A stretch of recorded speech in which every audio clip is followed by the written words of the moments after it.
So, you just started using LinkedIn Premium. Now what? Well, on your premium company page, you noticed around 7.5 times more page engagement and 5 times more page views. Well done. And now, new clients are messaging you. All because you're using LinkedIn Premium, which helps you get the business growth you want. Think big, small business. Think big. Start your free trial at linkedin.com/premium small business. That's linkedin.com/premium small business. This podcast is brought to you by Sales Fuel Hire, a platform to help companies hire smarter and flag 13 toxic employee types. Measure job fit, sales tendencies and motivators, decision-making abilities, and empathy levels, and make your next hire your best hire. Try it now on salesfuel.com/hire and use promo code MANAGESMARTER for $50 off your first purchase. Welcome to the Manage Smarter podcast with hosts C. Lee Smith and Audrey Strong.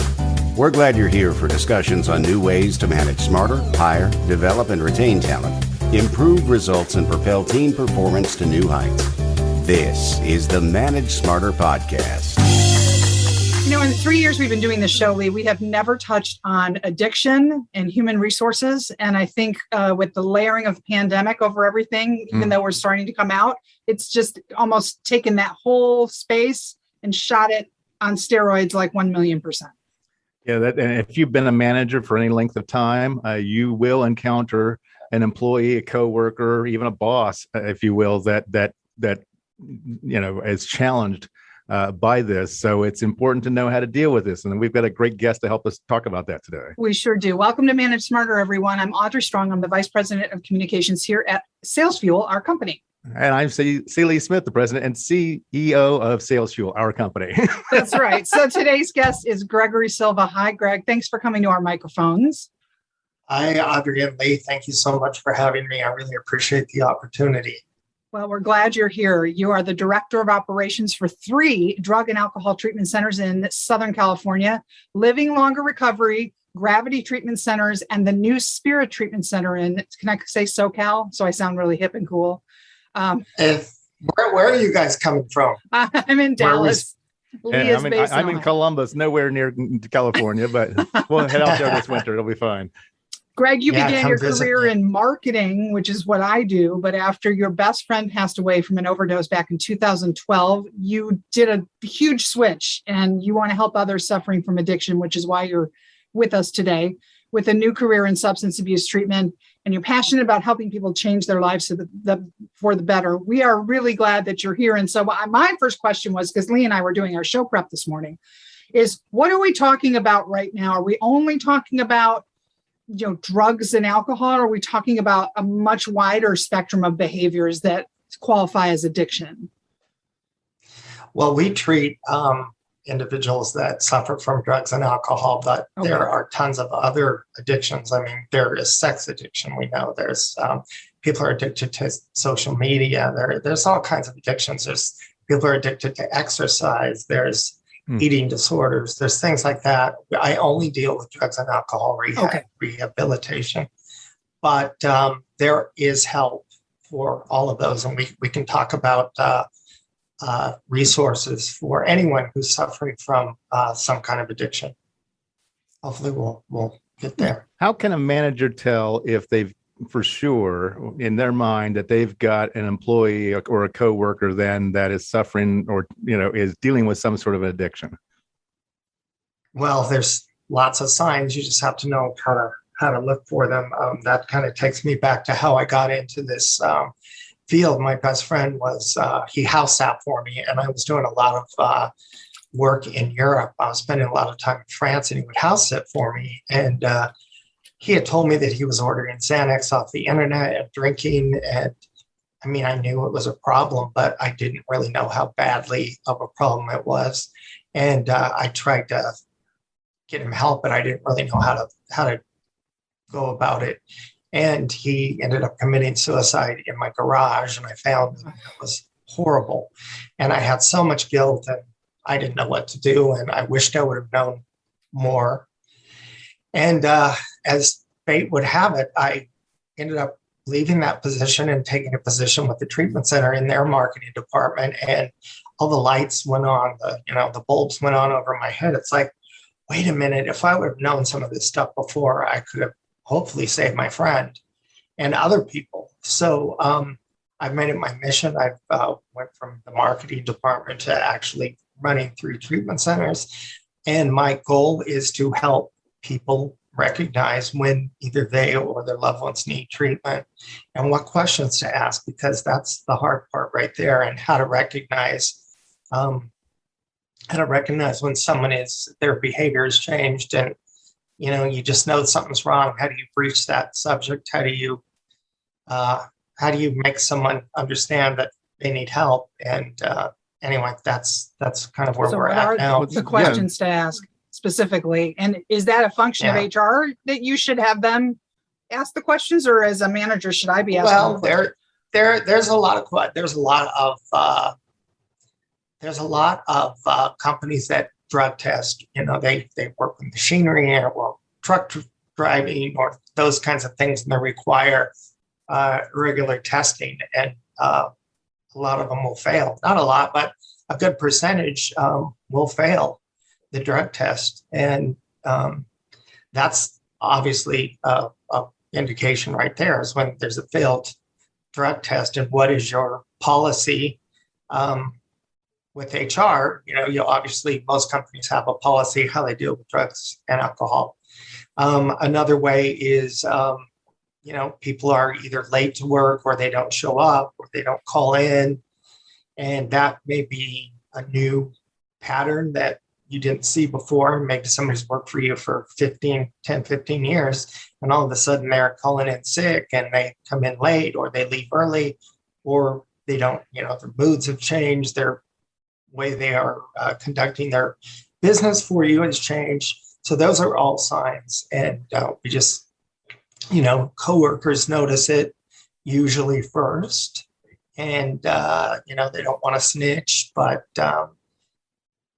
if people have concerns about someone who is suffering from drugs or alcohol, or you just can tell there's a change, it's smart to go to HR and talk to them, and then HR will do it, without the rest of the company finding out. And that's kind of how it usually goes. I usually get calls from HR directors who ask me, what do I do? What's the next step? And I help them out, trying to get their people into treatment. You mentioned then if someone has, a failed drug test, they usually get fired and that sort of thing. Is that still true, though, given the labor shortage that we're dealing with, or, some concerns that people may have about the ADA and that sort of thing? Yeah, I like that you brought that up. I mean, for years, I've tried to talk to companies and businesses about second chances with drugs and alcohol. Sending someone through treatment could be a lot more physically responsible than trying to recruit and hire and train a new employee. So if you have someone who could go through a 30-day treatment and get clean and sober and set up on the path to stay clean and sober, that's much less expensive than the other way, letting them go. And if you have an employee that's been a really good employee for years, it just makes sense to do that. To put that into context, PwC 2017 CEO survey, that employers spend an average of $4,129 per job in the United States to hire a new person. So that doesn't even count then the onboarding expense, the time to actually ramp them up and get them up to full speed and everything like that, because now you're talking months. So that is just a hiring expense. So yeah, if you do the math there, it's like of course it's the compassionate thing. Yeah, there's the compassionate thing, and being empathetic, super, there's that. But it's like if you're just looking at dollars and cents, it makes sense. Yeah, I mean, I'm a big fan of your podcast, but I was listening to one of your past guests, Hannah Williams, talking about empathy in the workplace. And this really ties right into that, because this is not just someone with a drinking or a drug problem. This is a disease, and you would no sooner fire someone with cancer who's getting cancer treatments or needed cancer treatments than someone who has the disease of addiction. So if we think of it in those terms, we can actually help someone get their life back together and set them on the right path, and in the meantime save the company a lot of headache and a lot of money. This is a really awful question, and I mentioned it to Lee earlier, but there are some people that know that if you march into HR and say, I'm an alcoholic, because you think you're about to get fired, you're gaming the system, and you're not really an alcoholic, but now you're a protected employee. What is your advice to managers and HR professionals in a case like that? How can you be sure? I mean, obviously, if you're going to send them off to a 30-day program and they balk, then but that does happen, correct? People try it. Yeah. Just wanted to make people aware. Yeah, it happens all the time. People accidentally fall downstairs too, so that they can continue or game the system. So, I mean, it happens. I mean, there are going to be people that do that, but I think the majority of people that will come to HR and say, I have a real problem, that's going to be, what you hear is what you're going to get. But another thing is a lot of people won't come to HR. HR is going to go to them because there's an issue. There's either a failed drug test, like I said, or performance issues, or tardiness, or theft, or whatever things happen when someone has that addiction. And that's usually how it happens. They'll then admit to it when they, we talk about rock bottom. It's such a cliche term, but it's true. You kind of have to get these people to hit their rock bottom. And if they're faced with termination from a job that they've had for a long time, they're losing their health benefits. They're losing everything. They might lose their house and their family and all of those things if they lose that important job. So usually their rock bottom is, okay, I'll go to treatment rather than face all of these consequences. And that's what we also need to teach out there in society and in business, is the sooner we can catch this, the better for everyone. So, just hopefully keep your eyes open and really address the problem when you see it. What about when the employee is in denial? Well, you can only be in denial so much. If the person is in denial and they are going to continue the behaviors that have brought them to the attention of HR, they're going to lose their job. So it just comes down to, do you want to keep your job, and do you want to try to get healthy or not? Get honest. Honestly, I say this all the time.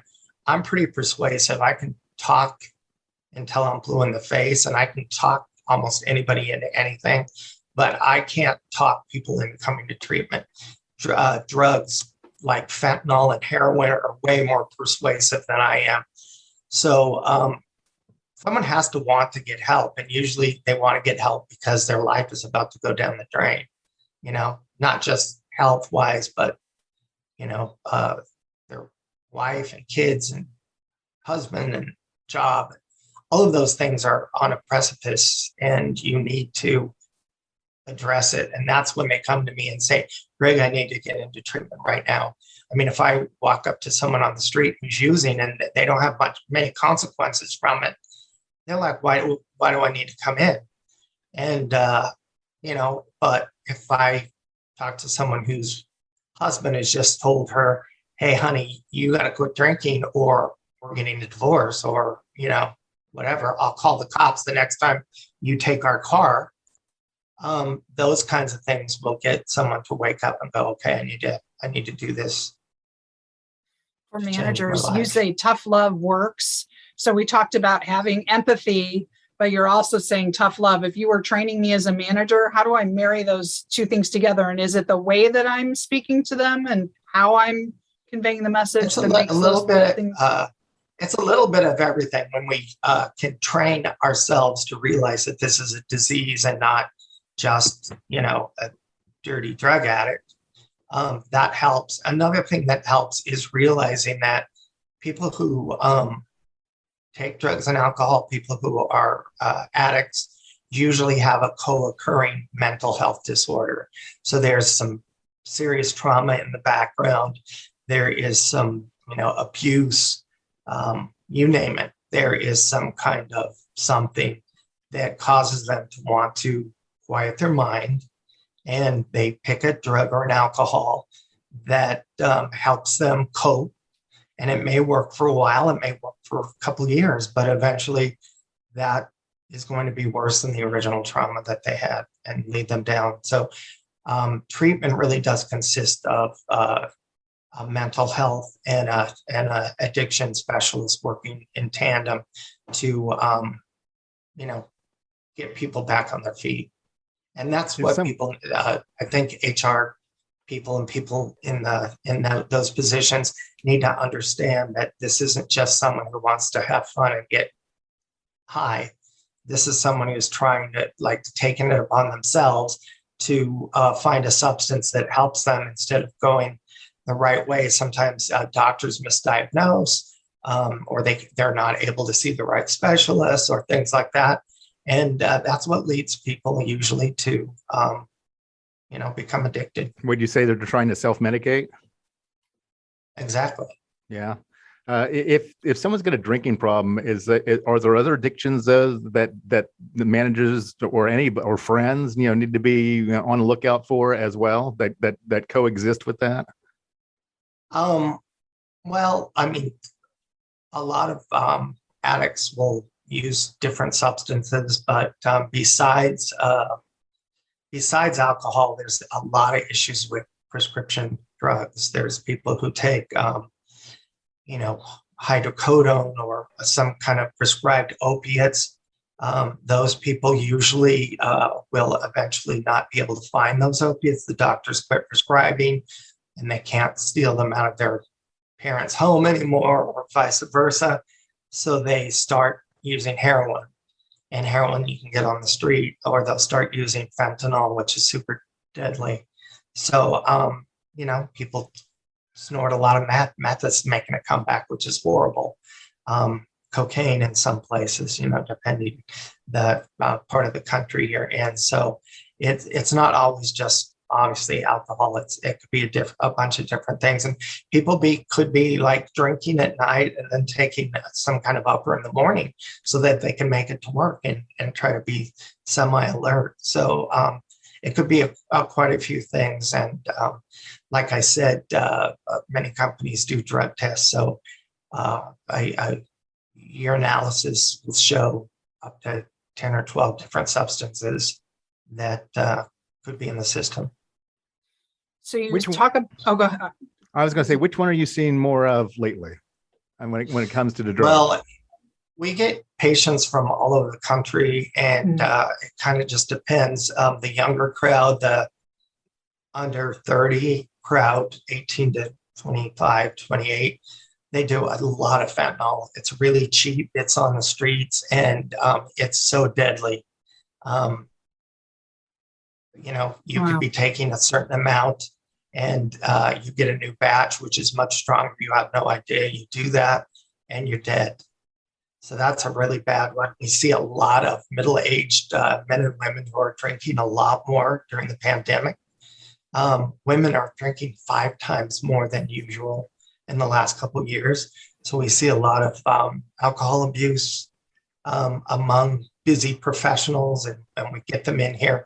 One of our treatment centers is in Encino, California, is kind of geared towards professionals who need help. We help them stay connected on the computer to their works, so they don't lose their job. We can help them, communicate to the outside world if they need to, and have a cell phone or a work phone if they need to take a couple of hours during the day to fit in between their treatment to make sure that their outside life doesn't fall apart. They need to check in with their kids, their wife, those kinds of things. So we can adjust treatment to fit executive types, which we often do. Sports figures that we treat, pilots are a big one, flight attendants, those kinds of things. So we try to keep them able to function and not be cut off from the whole world, but within reason.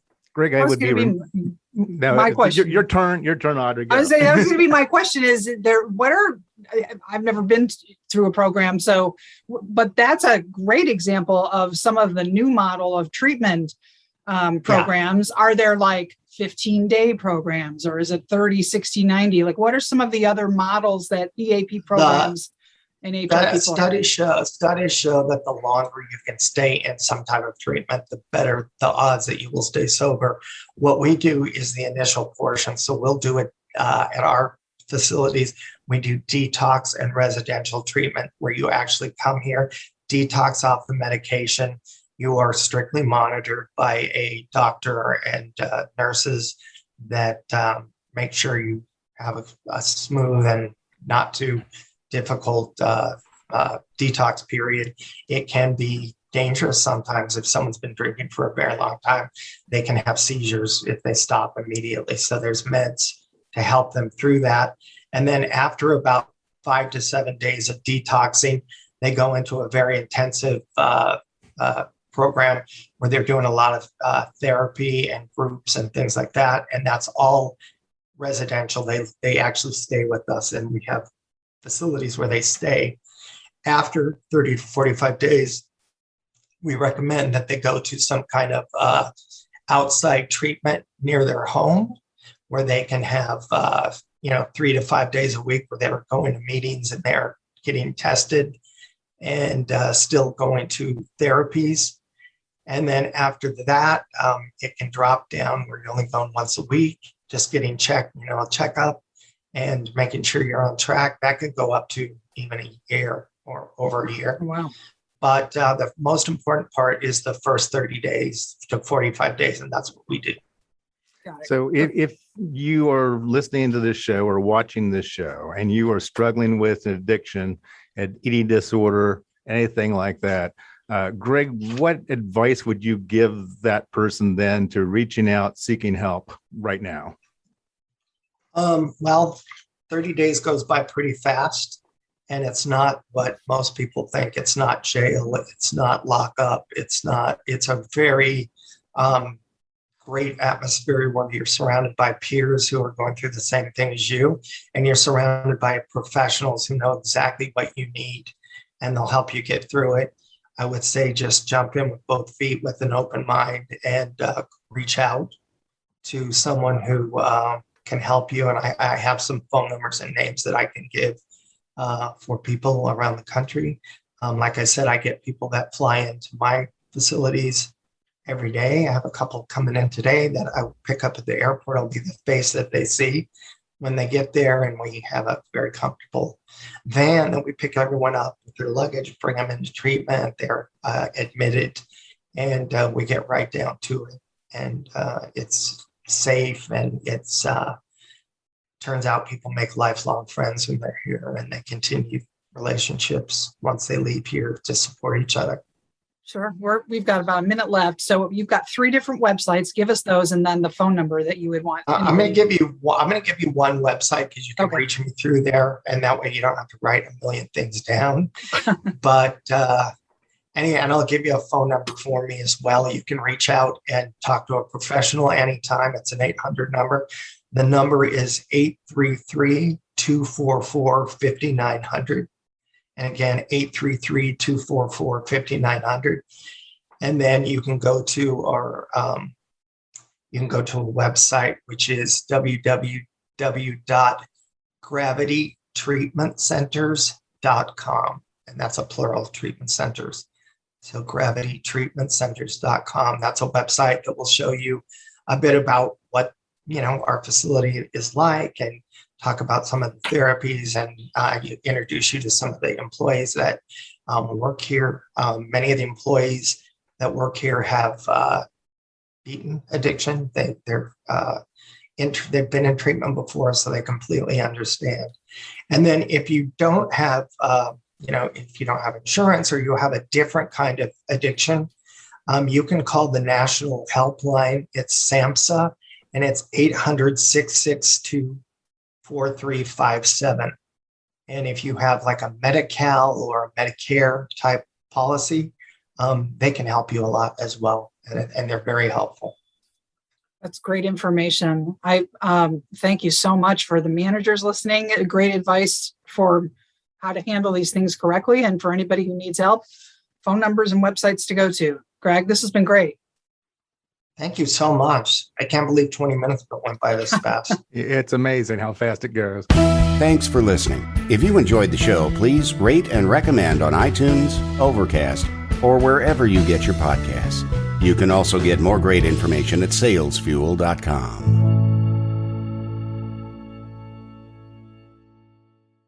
This podcast is a part of the C-Suite Radio Network. For more top business podcasts, visit c-suiteradio.com.